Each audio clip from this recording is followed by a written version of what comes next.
Hey there, it's E Squared Photography. I'm Erin. And I'm Emily, and we are here to keep things simple and fun. Maybe you are just starting out as a photographer or you've been doing it a while, but you hear the words manual mode and you're like, no, thank you.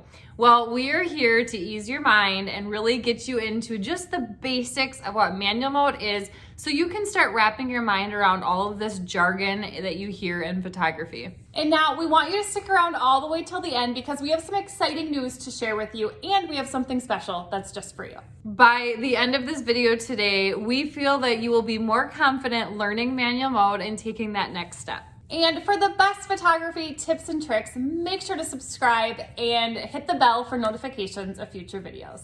Okay, so manual mode. There are 3 pieces to manual mode.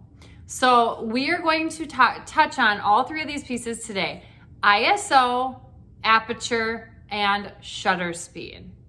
Let's first start off with talking about ISO and what ISO is.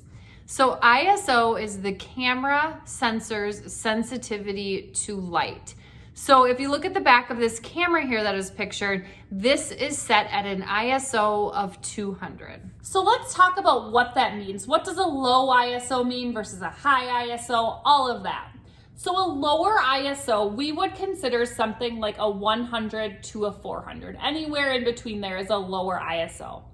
And this is when the sensor your camera sensor is less sensitive to light.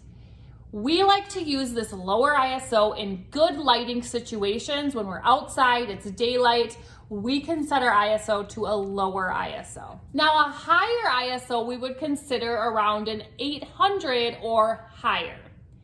And a higher ISO is when your camera sensor is more sensitive to light. We use, or if we need to use a higher ISO, it's a lot of times used in poor lighting situations when it's darker outside or you're shooting indoor. All right, piece number 2 to manual mode is aperture.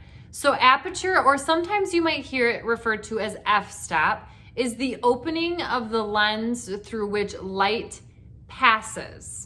So let's take a look. So if you look at these 2 pictures here, the one on the left, you can see that the lens is open wider, whereas the picture on the right, the lens isn't open as much, and that is what aperture is. So let's take a look at the back of the camera here. You will see your aperture looking something similar to this, with possibly the letter F in front of it for f-stop. So this camera in particular is set at an f2.2.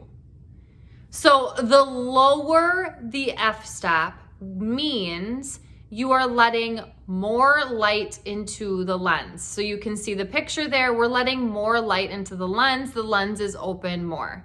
This would be an example such as an f1.4. That is a low f-stop. On the other end, higher f-stops are going to let less light into the lens. So it's going to have a smaller opening. For example, an f6 would be a higher f-stop. Comment below right now for us and let us know if you are shooting in automatic mode, manual mode, aperture priority mode. What are you shooting in right now? The third part to manual mode is shutter speed. So let's talk about what shutter speed is. Shutter speed is the length of time the shutter is open.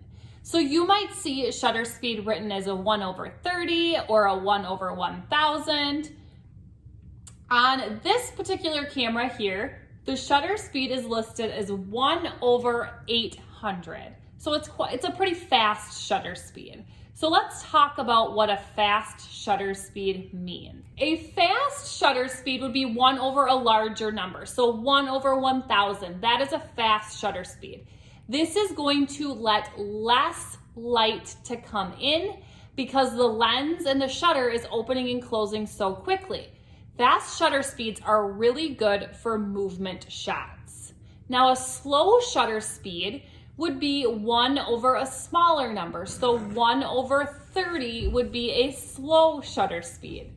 And more light is able to come in because the shutter is opening and closing slower. This is better for when you do not have a moving subject using a slower shutter speed. Obviously, you don't want to go too slow with your shutter speed. All right, so to put it all together and to learn even more, we have some exciting news for you. Coming up extremely soon, we have a free 1-hour training that's going to dive deep into manual mode, deeper than you learn now. Oh, yeah. Give you some examples, some real life scenarios to help you troubleshoot. So make sure to watch out for that on our Instagram so you can see when exactly that's gonna happen and get your seat. Now, while you're waiting for that free training, we have something for you. We have a free manual mode guide that you can get your hands on and start learning the process of manual mode. And then once that training comes out, jump on in and dive even deeper with us. So to learn more about that free guide, check out the description below. And if you enjoyed this video today, make sure to subscribe and share with a friend so we know to make more videos just like this one. And don't forget to follow us on Instagram. We will see you next time.